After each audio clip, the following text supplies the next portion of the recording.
बच्चों, स्वागत है आपका हमारे YouTube चैनल स्मार्टर स्कूलिंग में। आज हम पढ़ेंगे और समझेंगे कक्षा 5 के पाठ्य पुस्तक रिमझिम की पाठ 15 बिशन की दिलेरी के प्रश्न और उनके उत्तर। तो चलिए शुरू करते हैं। सबसे पहले देखते हैं कहानी से में पहला प्रश्न है, जी हाँ, हमारे पास लाइसेंस वाली बंदूकें हैं। सरपंच माधो सिंह भी हमें जानता है। शिकारियों ने कर्नल साहब से क्या सोचकर ऐसा कहा होगा? शिकारियों ने ऐसा इसलिए कहा होगा ताकि वो कर्नल को बता सके कि वह अवैध शिकारी नहीं है, क्योंकि कर्नल ने जैसे ही रौबदार तरीके से उनसे रौबदार आवाज़ में उनसे पूछा, आप लोग कौन हैं? तो शिकारी डर गए होंगे उस टाइम, और उन्होंने ये बताया कि वह अवैध शिकारी नहीं है। अवैध शिकारी मतलब जिनके पास लाइसेंस ही नहीं होती है शिकार करने का, और वो पशु या पक्षियों का शिकार करते हैं। तो शिकारियों ने यहाँ पे उत्तर दिया कि वे अवैध शिकारी नहीं हैं। इतना ही नहीं, वे यह भी साबित करना चाहते थे कि वे इस इलाके में अजनबी नहीं है, उन्हें यहाँ का सरपंच अच्छी तरह से जानता है। इसलिए उन्होंने कहा था, नाम लिया था सरपंच माधव सिंह का। प्रश्न 2 है, बिशन घायल तीतर को क्यों बचाना चाहता था? बिशन घायल तीतर को क्यों बचाना चाहता था? क्योंकि बिशन जानता था कि शिकारी इस तीतर को ढूंढ नहीं पाएंगे, क्योंकि वो गेहूं के खेत में नीचे पड़ा था और शायद ही शिकारी उस तीतर के पास पहुंचते और वो तीतर तड़प तड़प के वहाँ मर जाता। इसलिए बिशन जानता था कि शिकारी इस तीतर को ढूंढ नहीं पाएंगे और घायल तीतर यहीं तड़प तड़प कर मर जाएगा। और बिशन को तीतर की अवस्था देखकर तीतर की अवस्था देखकर दया आ गई। क्यों आ गई? क्योंकि तीतर जख्मी था, घायल था, इसलिए वह घायल तीतर को बचाना चाहता था। प्रश्न 3, घायल तीतर को बचाने के लिए उसे किस तरह की परेशानियां हुई? इसका उत्तर है, बिशन को घायल तीतर को बचाने में निम्नलिखित मतलब नीचे लिखी हुई परेशानियों का सामना करना पड़ा। पहला है, वह कांटेदार झाड़ियों में छिपता हुआ चल रहा था, जिसके कारण उसे बहुत सारे कांटे चुभ गए और खून भी आने लगा। दूसरा है, उसकी कमीज की एक आस्तीन भी फट गई। तीसरा, लगातार दौड़ने की वजह से उसके कपड़े पसीने से भीग गए थे और वो थक गया था। प्रश्न 4, घायल तीतर अगर तुम्हें मिलता तो क्या तुम उसे पालते या अच्छा होने पर छोड़ देते? क्यों? बच्चों, ये प्रश्न जो मैंने सोचा है, मेरे हिसाब से तो मुझे ऐसा लगा, यदि घायल तीतर मुझे मिला होता तो अच्छा होने पर मैं उसे छोड़ देता, क्योंकि मनुष्य हो या पशु पंछी, हम सबको अपनी आज़ादी पसंद होती है। तीतर को मेरे साथ मतलब बच्चों के साथ रहने की बजाय अपने साथियों के साथ रहना ज़्यादा पसंद आता। ये मेरा सोचना है।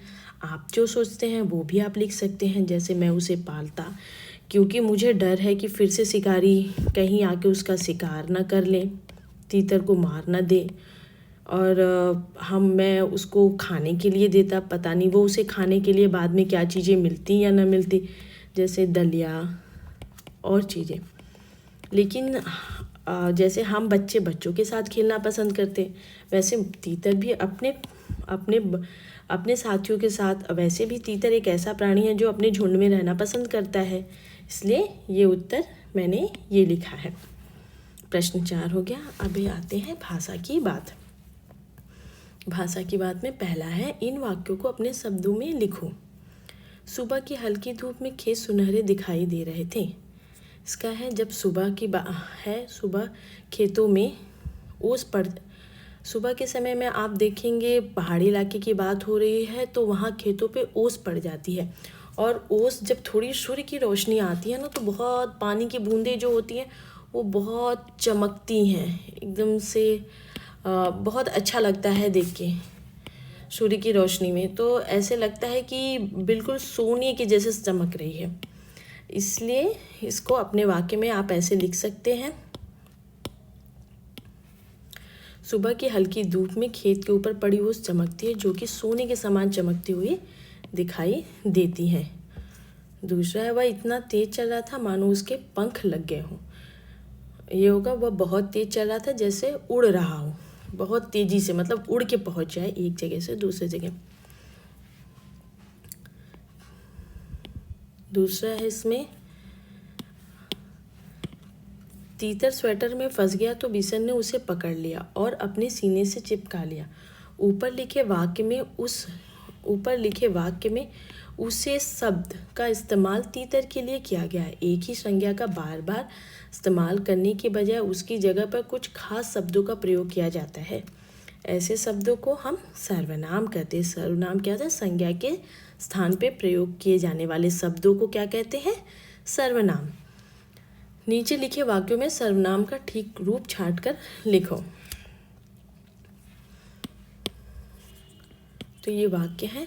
पहला, क, मास्टर साहब ने अप्पा राव को डैश डैश डैश पास बुलाकर कहा, कल डैश डैश डैश, कल, फिर यहाँ डॉट डॉट, घर आना।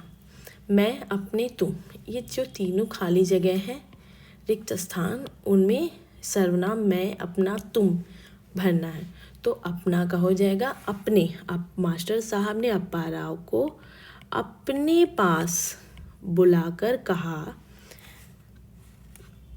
तुम कल, तुम यहाँ पे रहेगा, सॉरी,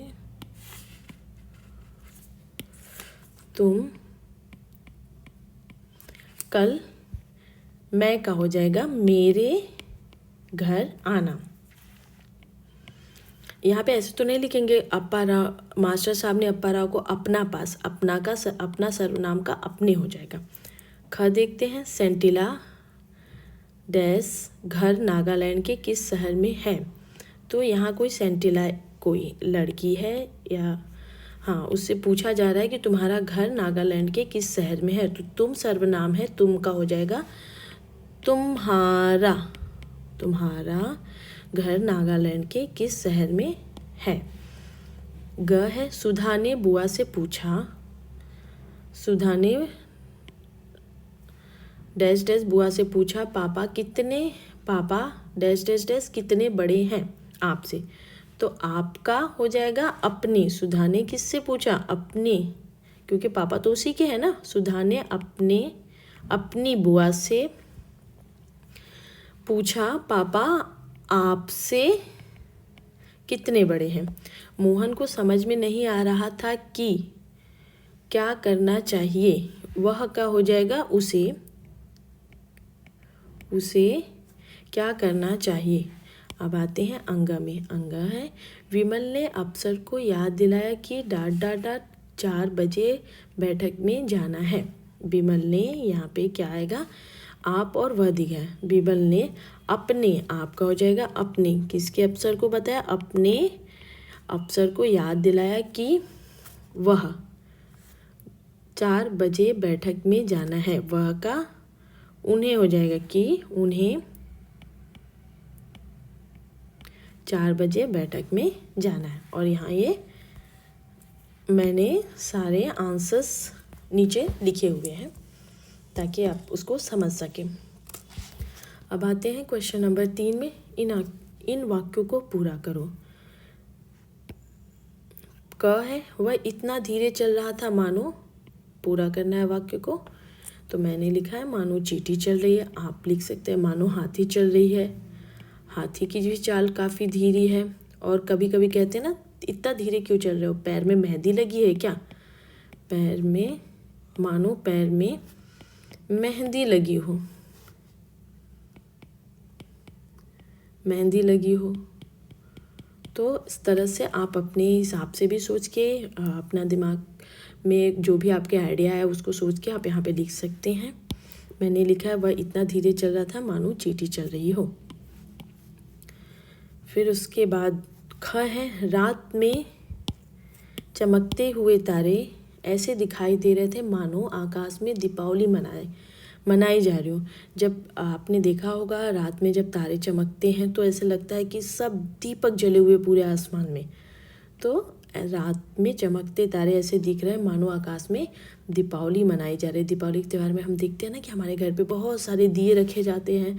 तो उससे पूरा ऐसा लगता है कि पूरा घर और पूरा हमारा शहर गांव सब एकदम जगमग जगमग चमक रहा है। उसी तरह से रात में चमकते तारे ऐसे दिख रहे हैं मानो आकाश में दीपावली मनाई जा रही हो। ग पे आते हैं। तुम तो मंगल ग्रह के बारे में ऐसे बता रहे हो मानो तुमने वहीं जन्म लिया हो। इसका जैसे कोई अब किसी जगह की बात बताती है तो ऐसा लगता है ना वो वहाँ रह के आया हो या उसका जन्म वहीं हो, तो वो सब कुछ उसके बारे में जान रहा है, उस किसी इतना नॉलेज होना, इसलिए इसका होगा तुम तो मंगल ग्रह के बारे में ऐसे बता रहे हो मानो तुमने वहीं जन्म लिया है। बिल्ली घर में आते हैं। बिल्ली चूहे को ऐसे ललचाई नज़रों से देख रही थी मानो उसे अभी खा जाएगी। ठीक है, तो क्वेश्चन नंबर 3 हमारा कंप्लीट हुआ। अब आते हैं फसलों के इर्द गिर्द से। फसलों के इर्द गिर्द इसमें प्रश्न पहला है, इस कहानी में सेब के खेत और सीढ़ीनुमा खेती की बात कही गई है। सीढ़ीनुमा खेती की बात कही गई, यहाँ छूट गया है। यह कहानी भारत के किस भौगोलिक क्षेत्र की होगी और वहाँ सीढ़ीनुमा खेती क्यों होगी?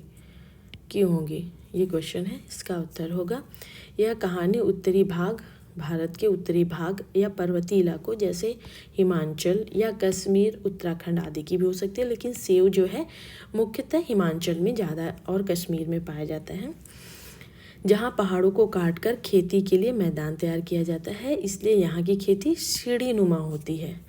ऐसे अब इसमें दूसरा प्रश्न है, सेब के बाग में कीटनाशक दवा का छिड़काव हो रहा था। ये तो कीटनाशक दवाएं फलों, सब्जियों और अनाज फसलों को, यहाँ पे अनाज की नहीं होगा, अनाज और फसलों को कीड़ा लगने से बचाती है, पर क्या कुछ ये कीटनाशक दवाएं कीड़ों को नष्ट करती है, इनका सेवन करने से क्या हमें भी नुकसान होता होगा? पता करो और कक्षा में बातचीत करो। ये कीटनाशक दवाएं कीड़ों को नष्ट करती है, पर इनका सेवन करने से हमको भी नुकसान होता है। सही बात है। कीटनाशक दवाएं जब हम अपने पौधों पे छिड़कते हैं खेतों में तो ये कीड़ों को तो मारती हैं, पर इसके कुछ भाग तो वहीं उसी अनाज पे, फल पे रहते हैं, जिसके कारण हम जब उसको खाते हैं और अच्छे तरह कभी साफ़ नहीं करते हैं तो वो हमारे डाइजेस्टिव सिस्टम या पाचन तंत्र को हमारा भोजन अच्छे से नहीं पचता, हमें पेट में दर्द होता है, स्किन की भी हमें कुछ परेशानियां हो जाती हैं। तो इसका उत्तर होगा, ये कीटनाशक दवाएं कीड़ों को नष्ट करती है, पर इनका सेवन करने से हमको भी नुकसान होता है, इसके कारण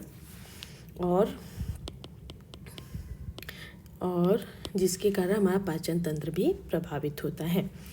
प्रश्न ख है, ऐसे में फलों और सब्जियों का इस्तेमाल करने से पहले किन बातों का ध्यान रखना जरूरी है? हाँ, जब कीटनाशक का छिड़काव होता है तो हम जब फल और सब्जियों को अगर खा रहे हैं, इस्तेमाल कर रहे हैं, तो हमें किन बातों को ध्यान में रख के ऐसे फलों को यूज़ करना चाहिए, इस्तेमाल करना चाहिए।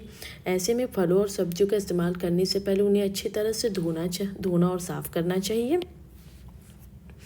और हाँ, कुछ फल जिनके हम छिलके निकाल सकें, जैसे सेब पे हो रहा है तो छिलके निकाल कर खाना चाहिए, क्योंकि अगर हम ऐसे डायरेक्ट खाते हैं तो जो हमें ये कीटनाशक है वो हमारे पेट के अंदर भी जाएंगे, जिससे हमें पेट दर्द, दस्त, वोमिटिंग और उल्टियाँ, इस तरह की चीज़ें, इस तरह की बीमारी हो जाती हैं। अब आते हैं नेक्स्ट क्वेश्चन है, तुम्हारे आसपास। कर्नल दत्ता घायल तीतर को गेंदे का फूल होता है, उसकी पत्तियों का रस पिलाने के लिए कहा। पत्तों का इस्तेमाल कई कामों में होता है, नीचे पत्तियों का इस्तेमाल किसके लिए होता है? पहला है तुलसी का इस्तेमाल, ये है तुलसी। आप लोग ने देखा होगा कि आपके घरों में तुलसी का पौधा लगाया जाता है, मम्मी लोग इसकी पूजा करती हैं और जल भी चढ़ाती हैं। तो तुलसी का इस्तेमाल तुलसी के पौधे का इस्तेमाल हम खांसी, सर्दी, जुकाम के लिए करते हैं और पूजा तो खैर तुलसी की होती ही है। तो तुलसी के पत्तों का इस्तेमाल पूजा पाठ और जब हम चाय बनाते हैं तो चाय में भी करते हैं। दूसरा है नीम। नीम गांव में आप जाएंगे तो देखेंगे हर घरों में नीम का पेड़ लगा होता है। ये है नीम की पत्तियां और ये उसके फल है नीम का। इसके अंदर एक बीज होता है जिसे नीम कौड़ी कहते हैं। अब गांव में अपने दादा दादी, नाना नानी से पूछे, उन्हें पता होगा। नीम में बहुत सारी औषधि गुण पाए जाते हैं, जैसे ये फोड़े फुंसी पे लगाया जाता है। उसके छाल को निकाल के फोड़े फुंसी पे लगाते हैं। नीम की पत्तियों का इस्तेमाल करते हैं पेट के कीड़ों को मारने में, और इसको पीस के घाव पे लेप भी लगाया जाता है। और नीम के पेड़ की भी पूजा की जाती है। जबकि हिंदू धर्म में ऐसे बहुत सारे पेड़ पौधे आपको मिलेंगे जहाँ पे पेड़ों की पूजा होती है। हम जो प्रकृति है, हम प्रकृति को पूजते हैं। तो इसका आंसर होगा नीम।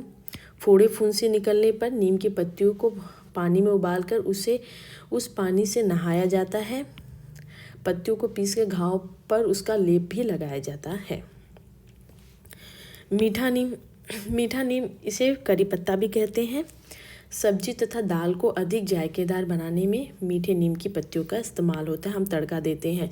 साउथ इंडिया में बहुत सारी चीज़ों, सांभर वगैरह में इसका उपयोग करते हैं जब साउथ इंडियंस बनाते हैं। मीठी नीम, ये एक है मीठी नीम। इसकी पिक्चर ये है, आप देख रहे होंगे स्क्रीन में। आपके आसपास या घरों में भी मीठी नीम पाई जाती हैं।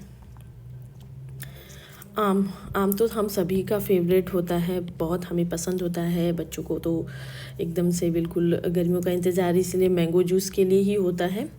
तो आम की पत्तियों का हम इस्तेमाल पूजा पाठ में करते हैं। जब भगवान की पूजा होती है, कथा स्पेशली होती है, तो हम उसका प्रयोग पूजा पाठ में करते हैं। अमरूद का इस्तेमाल दवा बनाने में अमरूद के पत्तों का इस्तेमाल होता है। मुंह के छालों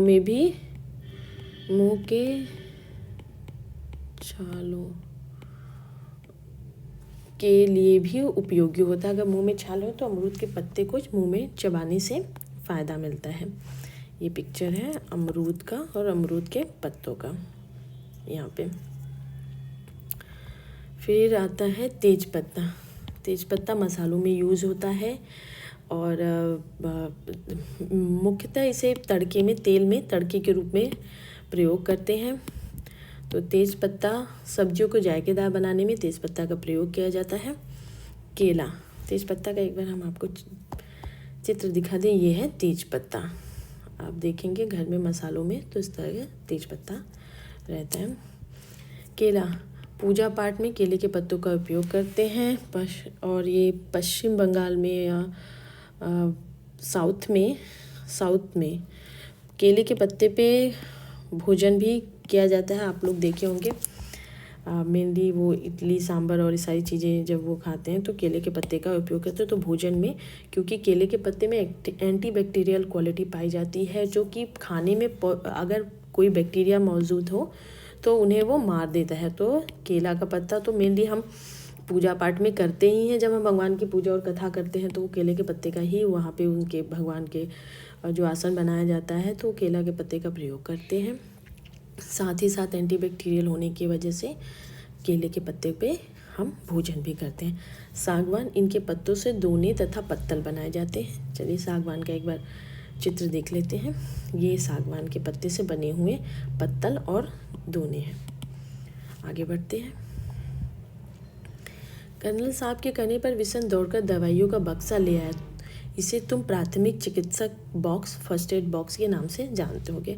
आपने पिछली कक्षा में फर्स्ट एड बॉक्स को बनाया भी होगा, तो उसमें आपको पता होगा। इसका पहला क है, इस बक्से में क्या क्या चीज़ें होती हैं। इसमें प्राथमिक चिकित्सा बॉक्स में रुई, डेटॉल, क्रैप बैंडेड, छोटी कैंची, घाव पर लगाने के लिए मलहम, पट्टी, पुदीन हरा आदि चीज़ें होती हैं। जैसे पेट के लिए गैस वैस हो गया, प्रारंभिक अचानक से पेट में दर्द हो तो बहुत नुकसान में पुदीन हरा रखते हैं। और एक दवाई आती है सिल्वरेक्स, जो कि जलने पे लगाया जाता है। इसे फर्स्ट एड बॉक्स में ज़रूर रखना चाहिए। क्योंकि हम अचानक से कभी खाना बनाते समय और जल जाए तो उस टाइम पे सिल्वरेक्स फर्स्ट एड बॉक्स में रखते हैं तो आराम मिल जाता है, तुरंत ही ये जलन में आराम देता है। तो फर्स्ट एड बॉक्स में आपने देखा होगा ये सारी चीज़ें होती हैं। इसका इस्तेमाल कब कब किया जाता है? इसका इस्तेमाल तब होता है जब किसी को मामूली चोट लग जाती है, शरीर के किसी अंग से खून निकल आए, तो थोड़ा जैसे हम किचन में काम कर रहे हैं या बच्चे अपना कोई प्रोजेक्ट वर्क करते हैं या खेलने में गिर गए, थोड़ी चोट आ गई और थोड़ा खून आ गया, तो उसमें हम मलहम पट्टी कर देते हैं फर्स्ट एड बॉक्स से घर पे, जो ज़्यादा ना हो। तीसरा प्रश्न, तुमने पर्यावरण अध्ययन में पढ़ा होगा कि पहाड़ी क्षेत्रों में आमतौर पर छतें ढलावदार बनाई जाती हैं, सोचकर बताओ कि ऐसा क्यों किया जाता है। इस प्रश्न का उत्तर है क्योंकि पहाड़ी क्षेत्रों पे खूब बारिश होती है और बर्फ़ भी जमते हैं। अगर हम उसे ढलाव नहीं बनाएंगे तो वहाँ पे तो क्या होता है, छतों पे बर्फ़ जम जाएगी और पानी जमा हो जाएगा, इसीलिए कि पानी और बर्फ़ वहाँ पे रुके ना और बह के निकल जाए, इसलिए ढलावदार बनाए जाते हैं। तो उत्तर है पहाड़ी क्षेत्रों में बर्फबारी खूब होती है, वर्षा भी उतनी ही अधिक होती है, इसलिए उन क्षेत्रों में छतें ढलावदार बनाई जाती हैं ताकि पानी बिना रुकावट बह जाए और बर्फ़ भी पिघलकर नीचे गिर जाए। इसके अब आगे आते हैं पहाड़ी इलाका। इस कहानी में पहाड़ी घाटी शब्द इस्तेमाल हुआ है। पहाड़ी इलाके से जुड़े हुए शब्द सोचकर लिखो, जैसे ढलान, चट्टान आदि। तो उत्तर है 2-3 शब्द तो हमें इस पार्ट में ही मिल गया था, जैसे सीढ़ी नुमा खेती, ढलावदार, ऊंचा नीचा, क्योंकि पहाड़ी है तो कहीं ऊंचा रास्ता होगा कहीं नीचे रास्ता होगा। पगडंडी, पहाड़ियों को तो चौड़े चौड़े रोड बनाए नहीं जाएंगे, तो पगडंडियाँ होंगी, छोटे छोटे पहाड़ों को काट के छोटे छोटे रास्ते बनाए जाते हैं। चोटियाँ पथरीला, क्योंकि पत्थर पहाड़ों पे होता है पथरीला, झाड़ी, पहाड़ी, नदी, बर्फीला, पहाड़, सकरा आदि। तो इसका उत्तर आपने समझ लिया। आगे बढ़ते हैं अपने अगले क्वेश्चन की तरफ। हाँ, तीतर, ये पहेली है बच्चा। पहेली में हम पढ़ते हैं, तीतर के दो पीछे तीतर, ये दो नहीं रहेगा, तीतर के दो आगे तीतर, बोलो कितने तीतर। तो इसका उत्तर होगा, मान लीजिए यहाँ पे एक तीतर है, उसके पीछे 2 तीतर है, 1 2, तीतर के 2 आगे तीतर, और मान लीजिए तीतर के 2 आगे तीतर। तो ऐसा नहीं कहा है कि 2, तो मान लीजिए आप इसको तीतर मानिए तो 1 2, बोलो कितने तीतर, 3 तीतर होंगे। कई बच्चे कहते हैं 5, तीतर के 2 पीछे तीतर, और फिर इसको काउंट करते हैं, तीतर के 2, ये तो एक तीतर इसको मानते हैं तो इसके पीछे 2 तीतर बना देंगे, फिर तीतर के 2 आगे, इसी को हम समझते हैं, इसी तीतर को समझ के हम 2 आगे भी बताते हैं, 2 तीतर। लेकिन ऐसे नहीं कहा कि हम इसको एक ही तीतर को पॉइंट करके कहें कि 2 आगे और 2 पीछे, ऐसा नहीं कहा गया है। तो इस तरह से आप किसी भी तीतर को मान सकते हो। मान लीजिए तीतर, इसको हमने पहले माना 2 पीछे, और इससे अगर हम काउंट करेंगे तो 2 आगे आएंगे, तो इसका आंसर होगा 3। इस पहेली का उत्तर होगा 3 तीतर। यहाँ पे आंसर दिया हुआ है। यहाँ तीतर का फोटो दिया गया है, आपने अपने बुक में तो देखा ही होगा तीतर के पिक्चर को, ये यहाँ पे। तो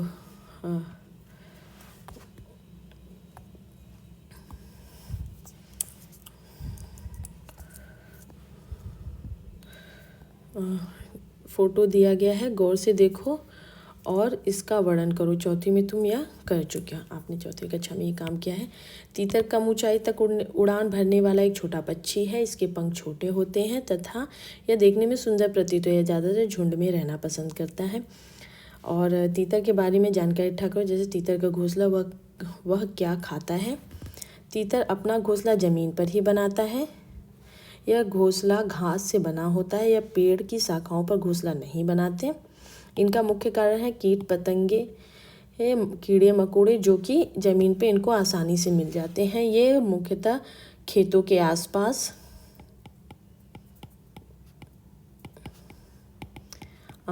रहते हैं ताकि उन्हें अनाज मिल जाता है।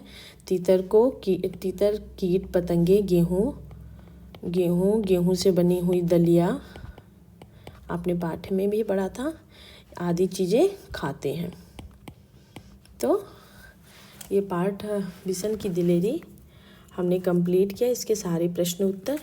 अगर आपको ये वीडियो अच्छा लगा हो, आपके लिए ये हेल्पफुल रहा है, तो प्लीज़ चैनल को सब्सक्राइब करें। ओके, धन्यवाद।